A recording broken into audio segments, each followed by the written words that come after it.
April 30 Ayushman Bharat Divas. 2018 April 30 അവതരിപ്പിച്ച ആരോഗ്യ പദ്ധതിയായ ആയുഷ്മാൻ ഭാരത് യോജനയുടെ സ്മരണയ്ക്കായാണ് ആയുഷ്മാൻ ഭാരത് ദിവസ് ആചരിക്കുന്നത്. കാനഡയിൽ നടന്ന പൊതു തിരഞ്ഞെടുപ്പിൽ ലിബറൽ പാർട്ടി വിജയിച്ചതോടെ പ്രധാനമന്ത്രി പദത്തിൽ തുടരുന്നത് മാർക്ക് കാർണി. അടുത്തിടെ അന്തരിച്ച പ്രശസ്ത ഗാന്ധിയനും ആണവവിരുദ്ധ പ്രവർത്തകനുമായിരുന്ന വനിത സംഘമിത്ര ഖഡേക്കർ. അടുത്തിടെ റഷ്യ ചൈനയ്ക്ക് കൈമാറിയ ലോകത്തെ ഏറ്റവും മികച്ച വ്യോമ പ്രതിരോധ സംവിധാനങ്ങളിലൊന്ന് S-400.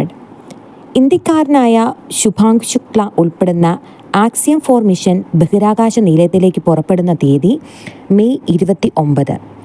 ഇന്ത്യയുടെ 52ാമത് ചീഫ് ജസ്റ്റിസായി ജസ്റ്റിസ് BR ഗവായ് സ്ഥാനമേൽക്കുന്നത് മെയ് 14.